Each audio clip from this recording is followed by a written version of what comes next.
Pria ini secara tidak sengaja jatuh di tepi tebing. Dan meluncur jatuh dengan cepat. Untungnya, pria naas ini jatuh ke dalam rawa. Pria berjuang untuk keluar dari rawa. Tak diduga, semakin ia berjuang semakin tenggelam. Ia buru-buru mengulurkan tangannya dan meraih ke atas. Tetapi tangannya masih jauh dari dahan pohon itu. Ia hanya bisa berbaring agar tidak tenggelam dengan cepat. Saat itu, pria ini sadar bahwa ada 2 ekor cerpelai kecil yang sedang melihatnya. Ia bergegas meminta bantuan. Tetapi mereka mana mungkin mengerti. Pria itu semakin tenggelam. Dia hanya bisa meminta bantuan cerpelai lagi dengan tatapan matanya saja. Tak disangka, cerpelai itu benar-benar mengerti. Mereka mulai menggerogoti dahan. Akhirnya dahan pohon perlahan turun ke bawah. Pria itu langsung meraihnya dan berhasil keluar. Dia terengah-engah. Dia tidak sadar bahwa ada seekor cerpelai yang terjatuh ke dalam rawa. Untungnya cerpelai itu bisa berenang. Tapi semakin cepat ia bergerak, semakin tenggelam.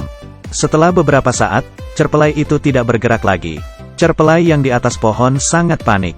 Dan pria itu pun baru sadar. Melihat masih ada pergerakan, pria itu bergegas meraba-raba ke dalam rawa. Akhirnya dia berhasil mengeluarkan cerpelai itu. Pria itu menghela napas lega dan tertawa. Ia menyeka lumpur dari tubuh cerpelai itu. Dan ia berkata bahwa daerah sekitar ini adalah kawasannya. Mulai sekarang mereka berada di bawah perlindungannya. Kemudian sang pria melanjutkan perjalanannya. Dengan membawa kedua cerpelai itu di sisinya. Dan sekarang pria itu memiliki 2 wali bersamanya. Belum berjalan jauh, pria itu tiba-tiba merasa pusing. Sebuah gambaran aneh muncul di pikirannya. Banyak orang yang mengejarnya dan ia tidak bisa melarikan diri. Ia diikat di sebuah tiang kayu. Tiba-tiba pria itu terbangun. Dan ia langsung bangkit dan berlari menuju puncak gunung. Semenjak ada kedua cerpelai berasa di sisinya, ia bisa mendaki sampai pundak gunung bahkan tanpa terengah-engah. Pria itu melihat ke bawah gunung. Ada seekor harimau hitam yang sedang dikepung oleh pemburu. Ternyata gambaran tadi bukan ilusi, melainkan sinyal bahwa harimau hitam itu meminta bantuan. Pria itu mengeluarkan kedua cerpelainya, mengatur posisi taktis untuk mereka. Kemudian maju untuk bertarung dengan pemburu. Tiba-tiba ada musuh muncul dari belakangnya. Ia terkejut dan meraung. Seekor elang hitam datang dan menyerang musuh dengan cakarnya.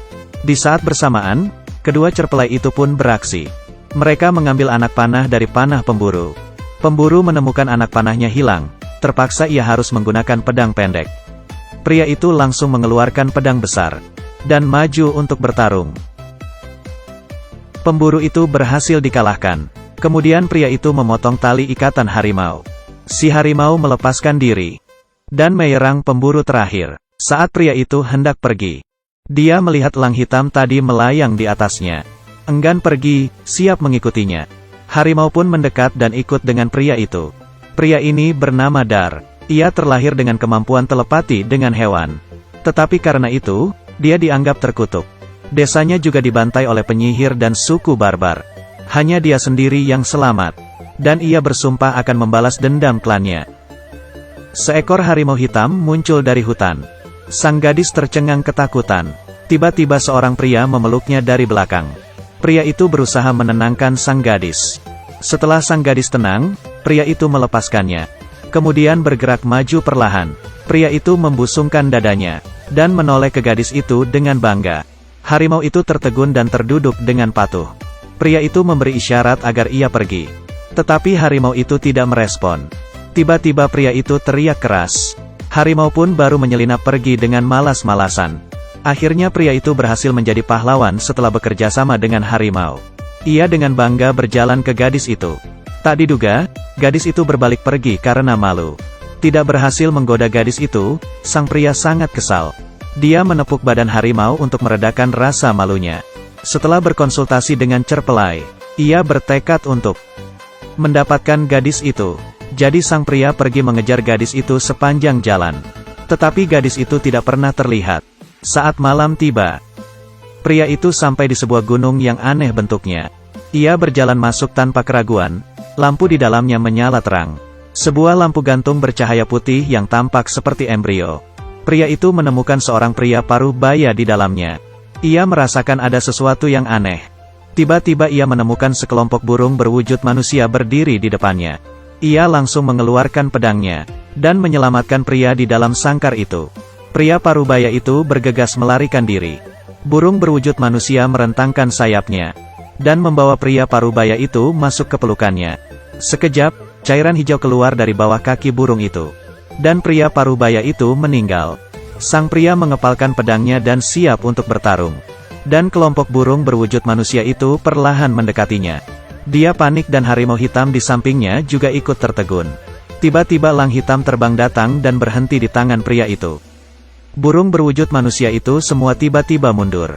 Setelah itu, elang hitam melebarkan sayapnya dan terbang ke atas patung dewa. Burung-burung itu mengira bahwa Dewa Condor muncul dan segera mundur lebih jauh lagi. Kemudian elang itu membuka jalan bagi pria dan langsung terbang keluar gua. Burung-burung mengira pria itu adalah ketua dari Dewa Condor. Tidak berani melawan, cuma bisa membiarkannya pergi. Pria itu bergerak keluar dari gua dengan was-was. Tiba-tiba seekor burung melebarkan sayapnya dan menghalangi jalan.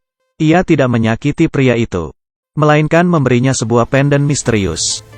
Cincin ajaib ini memiliki mata, dan ia terhubung dengan sebuah cermin air. Mata itu mengawasi segala segitu di sekitarnya. Tiba-tiba ia menemukan targetnya. Penyihir memberi perintah untuk menghabisi orang itu. Seutas tali diam-diam menjerat pria itu. Sang pria dicekik dengan erat dan tergantung di udara. Pria hampir kehabisan nafas. Seketika, harimau hitam muncul di belakang pria botak itu, dan langsung menyerang dan menghabisinya langsung. Pria itu bertelepati dengan harimau hitam, mengejar pembunuh lainnya. Sayangnya pembunuh itu berhasil melarikan diri. Pria itu tahu bahwa menghindar bukanlah jalan. Jadi ia memutuskan untuk mengambil inisiatif. Dia menyamar dan datang ke kota. Di saat ini, seorang penyihir di atas piramida mengangkat seorang bocah di atas kepalanya. Tiba-tiba bocah itu terjatuh. Asap putih keluar dari altar yang terbakar. Penyihir itu belum puas, dan menunjuk lagi seorang bocah di antara kerumunan. Bocah itu dibawa ke atas piramid dan diangkat tinggi. Bocah itu dijatuhkan lagi. Pada saat itu, sang pria menggunakan kemampuan telepatinya. Ia mengendalikan elang hitam dan mengambil anak itu dari langit. Bocah itu terselamatkan. Kemudian sang pria meminta Cerpelai mengirim bocah itu pulang. Keesokan harinya, dikarenakan anak laki-laki di kota tidak cukup, penyihir bersiap untuk mengorbankan anak gadis. Sang pria langsung mengenali gadis itu. Dialah gadis yang selama ini ia cari. Maka ia pun bergegas ke piramida, membawa pedangnya dan menebas sepanjang jalan menuju piramida. Dalam pertarungan, pria itu hampir kalah. Di depan altar, sang pria berhasil ditaklukkan oleh penyihir. Pria itu berjuang keras melawan. Akhirnya sang pria berhasil membunuh penyihir itu. Ternyata penyihir itu bangkit lagi, tetapi untungnya Cerpelai melihatnya. Dia melompat ke penyihir dan menggerogoti lehernya. Jatuh ke dalam altar dan mati bersama. Tiba-tiba bala bantuan penyihir dan suku barbar datang.